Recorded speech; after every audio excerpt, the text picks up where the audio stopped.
The cops picked the wrong person to intimidate. They figured nobody would care about what happened on a quiet street after dark. They had no idea she'd spent her whole life preparing for a moment like this. Sarah Wallace clipped the leash onto her dog's collar. The sky over the Monterey coast was turning that deep violet it gets right after sunset. Normally an evening like this would calm her soul. Not tonight. Tonight the silence felt different. It was like a warning. Baxter at her side was on alert. He was a big German shepherd, and you could tell by the look in his eyes that he wasn't just a family pet. He was the last gift from her wife, Rebecca. Becca had been an army handler and trained Baxter herself right up until she died of cancer. She always joked the dog was too smart for the military. Becca would smile and say, "He doesn't follow orders. He follows a person's heart." Now, Sarah's heart was all he had left. She reached for the necklace she always wore and felt the familiar warmth of Becca's dog tag against her chest. Lately, every step on their usual path along the Cypress Point cliffs felt heavy. Something had changed in her town. You'd get fewer friendly waves from people and a lot more long, hard stares. Baxter felt it too. He walked with a purpose, his eyes missing nothing, not a single darkened doorway or unfamiliar car. He suddenly stopped dead at a corner, his ears pinned back. Sarah saw what he saw. 2 blocks away, a squad car was parked, engine on, but its lights were out. A knot formed in her stomach. She knew that car and the men sitting inside it. She tried to turn away, to follow that rule so many black women in this country have to live by. Just keep your head down. Keep walking. Don't give them any excuse. Don't let them see you're afraid. But you don't get to choose when fear shows up. It just does. Then she heard Becca's voice in her head, as clear and strong as ever. Walk like you belong there, Sarah. Walk like they don't have the power to make you disappear. And so she did. As the light faded completely, Sarah kept her pace even. Every step was a quiet act of refusal. She wasn't just taking a walk, she was holding her ground, remembering who she was in a world that would rather she forget. See, those 3 men had already decided she was a problem. And in a town like Monterey, problems were supposed to be kept quiet and out of the way. But Sarah wasn't quiet. The proud way she carried herself, the way she'd correct a clerk who called her by her first name instead of professor, it bothered some people. It especially bothered the men in that car. It had started a few weeks prior. Nothing you could prove. Just that same patrol unit slowing down whenever she walked by. That same group of officers, Sergeant Mark Jennings and the other 2, Chris Gable and Scott Miller, always seemed to be nearby.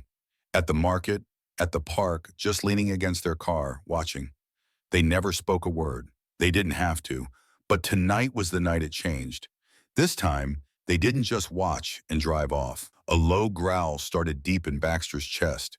It was a clear warning. Sarah's hand clenched the leash. She didn't turn around. She didn't even break her stride, but she knew. It was happening. She knew what this was. She was being hunted. In her own neighborhood. It wasn't about a routine walk anymore.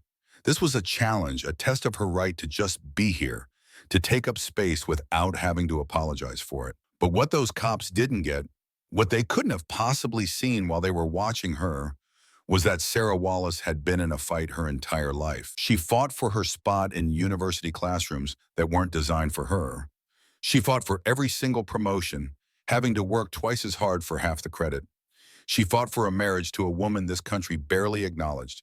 And when she lost Becca, she buried her with one hand while holding her head high with the other. Fear. There wasn't any space left for fear. There was only resolve. She turned off the cliffside path and onto Ocean View Drive, the street that led back into town. Baxter's body went rigid, more alert now. The low hum of the squad car's engine got closer. They weren't speeding up, just staying close enough to be a constant presence in her rearview mirror. Sarah looked up at the sky at one last ray of light cutting through the clouds. Let them follow, she thought.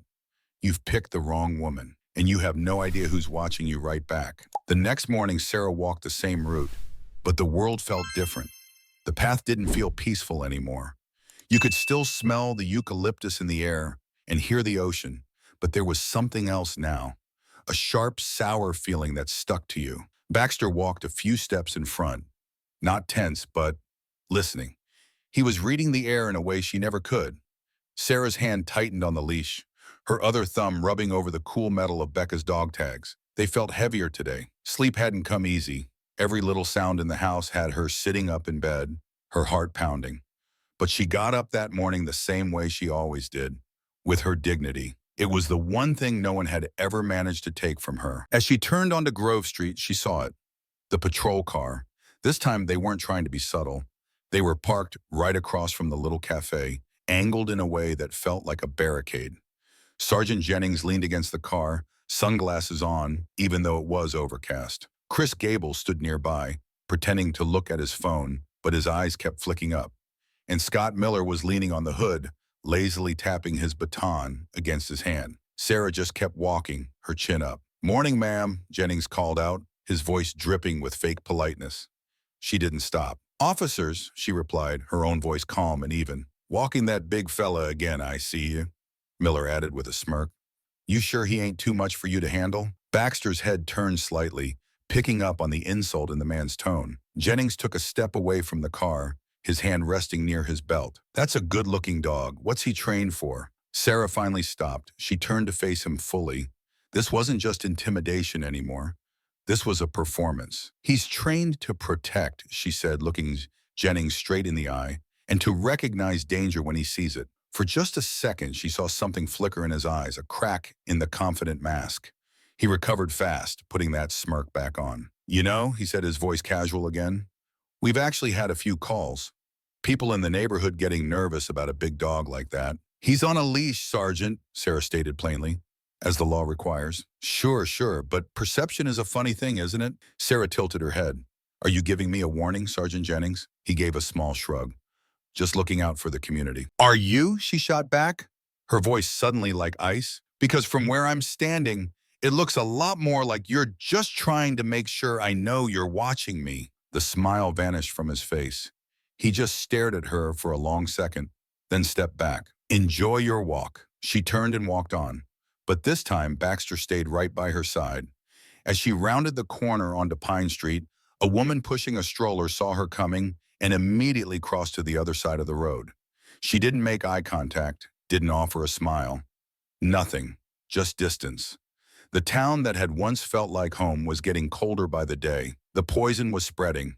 People in town no longer saw Sarah Wallace, the retired professor who brought fresh bread to the food pantry. They saw whatever those officers had told them to see, something to fear. The clerk at the bookstore, who always gave a friendly wave, suddenly found something interesting on the floor she passed. In the park, two women cut their conversation short, one pulling her purse a little closer. It wasn't a new feeling for Sarah, but it never lost its sting. She sat on a park bench, Baxter at her feet, and pulled out her phone. She played a short voice memo from Becca, recorded years ago when she knew she didn't have much time left. Becca's voice was clear. "Don't you dare let them make you feel small, Sarah. Especially not the ones who smile while they do it." She played it twice, then stood up. As they walked home, she saw the squad car again, tucked behind some hedges. They weren't just following her anymore. They were studying her, looking for a crack, looking for fear. She wouldn't give it to them. The third time, they didn't bother with subtlety. That evening, Sarah took Baxter on a quieter route, a gravel path behind the old chapel that wound through a grove of oak trees. It was a special place, one Becca had shown her years ago. It had always felt safe. That made what happened next feel like a violation. Baxter froze first. His whole body went stiff. Sarah stopped, her hand gripping the leash. She looked back and saw it, the patrol car. It wasn't just sitting there this time. It was rolling slowly toward them down the narrow path, its headlights off. The only sound was the crunch of tires on stone. The car stopped about 10 feet away. Sergeant Jennings was driving, with Scott Miller in the passenger seat and Chris Gable peering from the back, looking pale. The sun was gone. The quiet of the chapel grounds suddenly felt threatening. Jennings got out, followed by Miller, who was already cracking his knuckles. "Evening again, Professor Wallace," Jennings said with that fake smile. Baxter let out a low growl, a deep rumble in his chest. "What do you want, Jennings?" Sarah asked, her voice steady. "Just making sure the community feels safe," he said, taking a step closer. Miller didn't say a word. He just started to slowly circle around her. Sarah turned with him, keeping Baxter between them. "You have no right to do this," she said. "We're not doing anything." Jennings shrugged. "Yet." Miller got closer. "Let me see that chain around your neck," he said, nodding toward Becca's tags. "They're not for you," Sarah replied flatly. He reached for them anyway. Sarah didn't hesitate. She knew this moment was coming. In a calm, clear voice, she gave a single command. Guard. Baxter moved so fast, Miller didn't know what hit him. He wasn't bit. He wasn't attacked. There was simply a wall of muscle and bared teeth between him and Sarah. The dog's growl was terrifying. Miller stumbled back, his face a mask of shock. Jennings's hand went straight to his firearm. Call him off, he snarled. The friendly act gone completely. Call him off now. Sarah didn't even look at the dog. She kept her eyes locked on Jennings. This isn't going to end well for you, he warned, his voice shaking with rage. You're right, Sarah said softly. It isn't. It won't for you either. Somewhere high above them, a faint buzzing sound went unnoticed by the officers. A teenager named Leo Martinez had been flying his new drone, just testing it out, when he saw the squad car following Sarah. He hit record. Down on the path, Miller tried to get his nerve back. You think that mutt is going to save you? No, Sarah said, her voice impossibly calm. I don't need saving. Jennings took another step forward. We can say you sicked him on us, that he just snapped. Your body cams, she asked quietly. Are they working tonight? He didn't answer. A flicker of doubt crossed his face. Then she delivered the final blow. You may have the power, Sergeant, she said, but I have something you don't, he scoffed. And what's that? Witnesses? That's when Miller finally heard the buzz from above. Shit, he muttered, looking up at the sky. Jennings's head snapped around, and he cursed when he saw the drone's blinking red light. Sarah didn't give them another second. Easy, Baxter, she whispered. The dog instantly relaxed, falling into step at her side. Though his body was still a coiled spring of fury, she walked right past them without a single glance back. Chris Gable stumbled out of the car, his face pale, watching her go with a look of pure regret. Are we good with this? He asked his partners, but they didn't have an answer. Later that night, Leo uploaded the raw footage. The video exploded. It showed the whole thing. The patrol car stalking her like a predator, the officers surrounding her, Baxter's instant shift to protect her, and the stunned faces of three men who never expected to be held accountable. By sunrise, Sarah's name was everywhere. The hashtag #WalkWithSarah was trending in Monterey, a journalist called. The town, which had always thought of itself as a quiet, peaceful place, was suddenly cracking in two. The online comments told the story. She is so brave. She provoked them. Thank God someone finally caught these guys. Everyone was being forced to pick a side. Sarah didn't have to look at the internet. She could feel it on her own street. When she stepped onto her porch with her morning coffee, a passing car slowed, the driver just staring at her with cold, hard eyes. Her neighbor, Brenda, who used to bring her oranges, saw her and immediately crossed the street, by him, avoiding her gaze. But a moment later, a kid on a bike she'd never seen before pedaled by and yelled, "We've got your back, Ms. Wallace," before racing off. The divide was real. You could feel it in the way people kept their distance, as if getting too close would force them to admit what they'd seen on that video. On Thursday, she took Baxter to the weekly Veterans Brunch, an event her Becca had helped start years ago. As soon as she walked in, the room got quiet. She sat down at a table, and a woman named Diane gave her a small, supportive nod and silently passed her a glass of juice. The chair to Sarah's right remained empty the entire time. Later that afternoon, her phone rang. It was Deputy Anna Ramirez. Sarah. Anna's voice was quiet but firm. I just left a meeting with the DA. We're officially opening an investigation. ADA Elena Petrova is taking the lead. Sarah slowly set her mug down. We have to, Anna continued. Your video is damning evidence. But more importantly, it's uncovered a pattern. These officers have been stopping people, mostly black residents, without any cause. The difference is you had a witness and a dog that didn't back down. A pause hung between them. What does that mean for me? Sarah finally asked. It means things will get louder before they get better. And she was right. That night, someone spray-painted "liar" across her mailbox. The next morning, she found a bouquet of yellow tulips on her porch with no note attached. The town was split in two. At the local market, the owner, Mr. Peterson, told her while handing her a receipt, I saw the video. You shouldn't have talked back to them. Sarah stared at him. So I should have let them corner me? Well, they didn't touch you, he mumbled. Sometimes, Sarah replied, her voice calm but sharp as glass. Things are exactly what they look like. People just lack the courage to call them by their real name. But outside the store, a young woman touched her arm. I showed the video to my daughter, she whispered. She thinks you're a hero. Sarah didn't want to be anyone's symbol. She just wanted to walk her dog without being afraid. But she also knew that silence is a collaborator, and she was one being quiet. That evening, ADA Elena Petrova called. "We have a strong case, Sarah, but only if you're willing to testify. I won't lie to you. They will put your entire life under a microscope.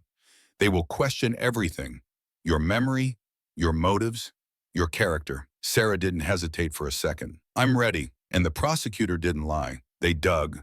They tried to paint her as angry, unstable. They tried to twist the memory of Becca and their love into something ugly. In the courtroom, they hammered her with questions, trying to break her. The climax came down to a single question from Mark Jennings' lawyer. "Ms. Wallace, in that moment, were you afraid?" The courtroom fell silent. Sarah looked directly at the jury. "Fear is a luxury," she said calmly. "A luxury you can't afford when you're fighting for the very ground under your feet. I got past fear many years ago. That evening, all I felt was resolve." There were no more questions after that. Mark Jennings and Scott Miller were fired from the police force.